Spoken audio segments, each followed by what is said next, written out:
In today's lesson, we are going to be looking at patterns and number sets. So we're going to look at some visual patterns like we've done before, and we're going to be looking at basically just some different sets of numbers. So if we look at the following visual pattern, we want to complete the table of values and then make a graph on the grid provided. So this should be a review from the last two kind of cycles because we've been doing this kind of very heavily. So if I look at the first pattern, I can see there's 1, 2, 3, 4, 5, 6 squares. Moving on to the next one, it's not as easy to see because it's not quite a simple pattern. 1, 2, 3, 4, 5, 6, 7, 8, 9, 10, 11, 12. Because we know this is a pattern, you can probably already guess where the next number is going to go, but just to be sure, let's double check. 1, 2, 3, 4, 5, 6, 7, 8, 9, 10, 11, 12, 13, 14, 15, 16, 17, 18. So we might have assumed that that was where our pattern was going to go because, again, we know that it being a pattern, it must be increasing by the same amount. Consistently, the patterns we've looked at have been increasing by the same amount. So here we can see that our pattern is increasing by 6 every time. So I don't need to see the fourth one. I know it's going to be 24 and then 30. If I want to graph this at 1, I know there is 6. If it continues the pattern backwards, at 0, there would be 0. 2 is 12. 3 is 18. 4 is 24. And 5 is 30. And we get a straight line. So again, that's pretty consistent with what we've done in the past. Let's look at the y values, though, as a number set. If we look at our y values, we should see that all of the y values we have, 6, 12, 18, 24, and 30, these are all positive numbers. So when I'm dealing with a number set that is positive, I can refer to this as what we kind of call natural numbers.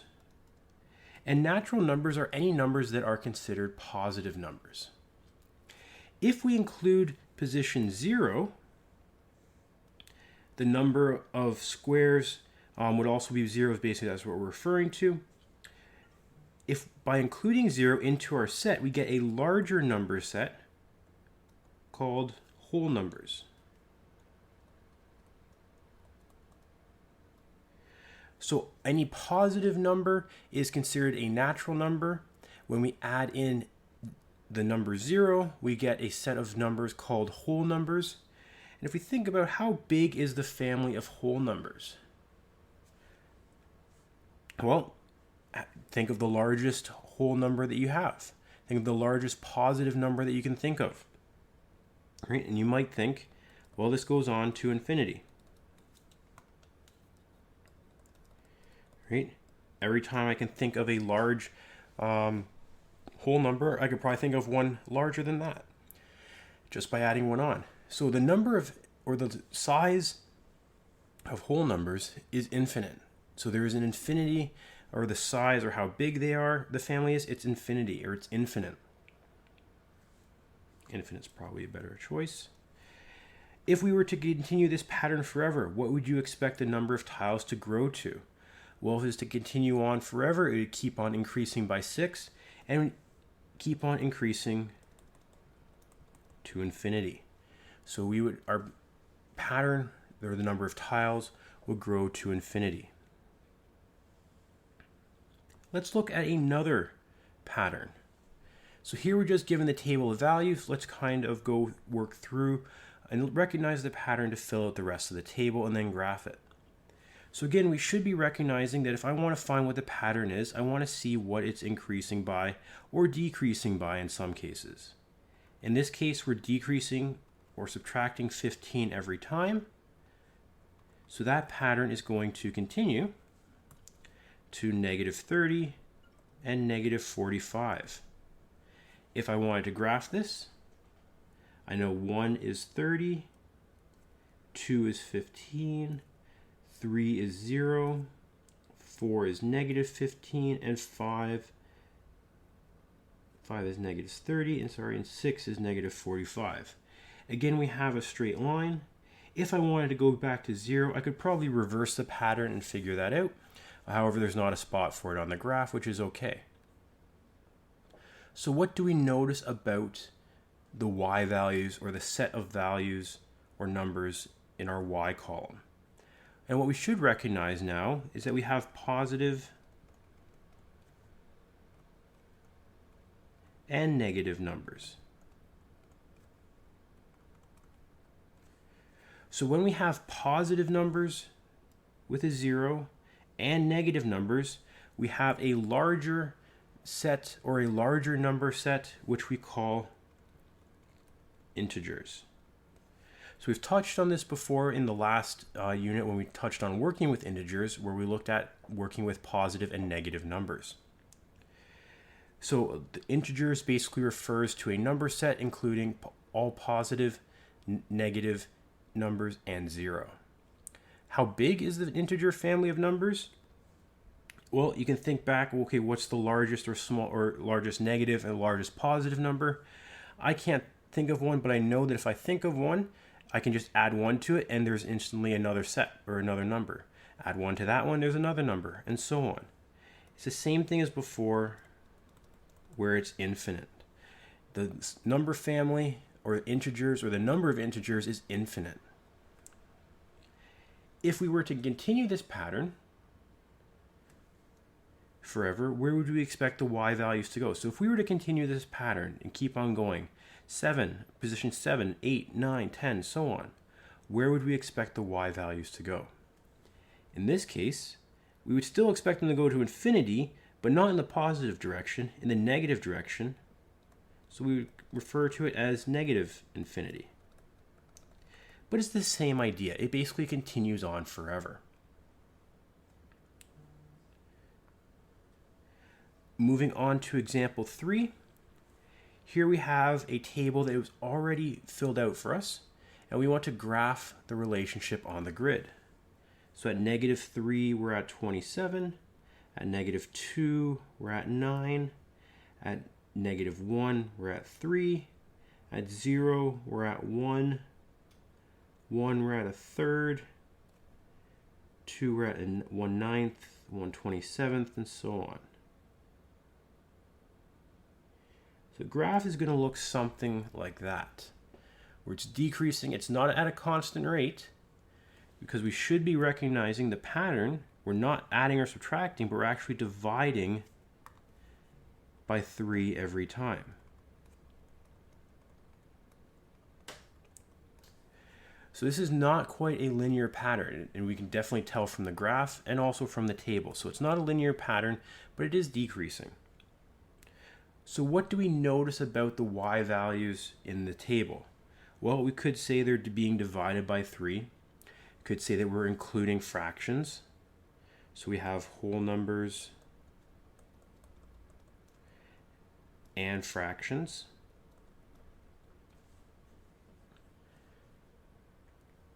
So when we have this kind of number set, where we have numbers that can be written as fractions, or we have fractions in general, along with our numbers, these are what we called rational numbers. So numbers that can be written as fractions are called rational numbers. So this gives us an even larger number set, or an even bigger number set, because now we're just not dealing with whole numbers, we're also dealing with fractions.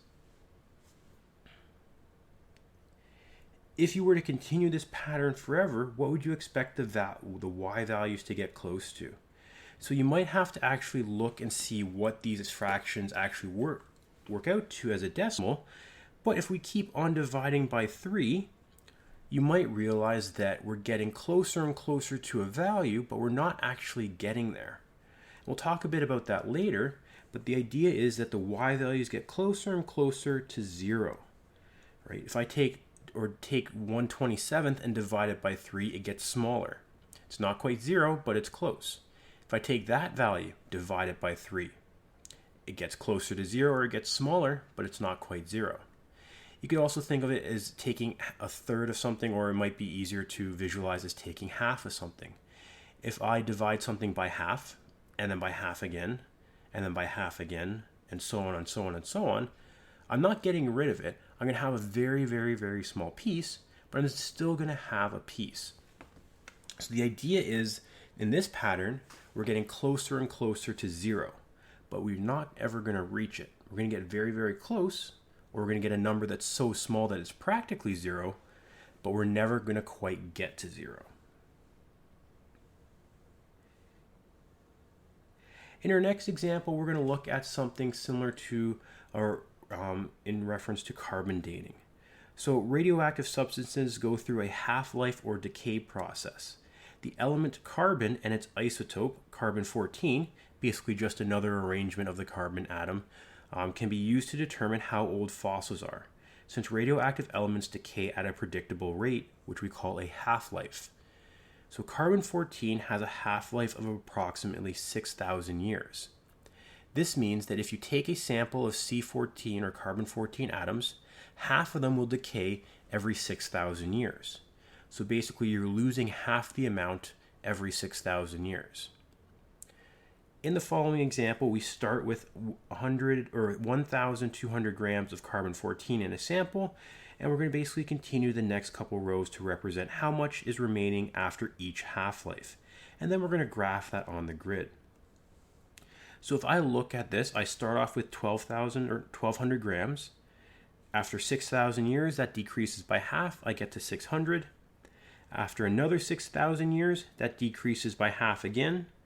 So I get to 300 because it's one half-life that's occurred. So basically I divide my value by 2. The next one, take half of 300. 150 grams would be left. Another 6,000 years, half of this, or 75 grams would be left. And that's how much we would have at the end of 24,000 years. So we're still going to have some left because it decays over a very slow time, or it takes a long time to decay. If I wanted to graph this, at 0 I have 1,200 grams. At 6,000 years, or after 6,000 years, I have 600. At 12,000 years, I have 300. 18,000, I have 150. 24,000, I have 75. And you could say at 3,000 years, or 30,000 years, you would have half of that, or roughly 37.5, and so on. Basically, you're decreasing by half. And we get another graph that looks similar to the last example. And if we were to continue this pattern, we were basically to continue our table and see how many would we have at 36,000 years, 42,000 years, 48,000 years down the line, how much of our sample would we have left, or basically where are the y values going? In this case, our y values are going to 0, right? They're not going to quite get there, but they're approaching 0, so they're getting close. But they're never going to quite get there because we're dividing in half. So we know that they decrease by half every time, or that's how the pattern continues. So what number set do the y values represent? In this case, we would say that they represent, based on what we see here, the table represents whole numbers or counting numbers, because we're only dealing with positive numbers. But the pattern in itself will contain what we call rational numbers.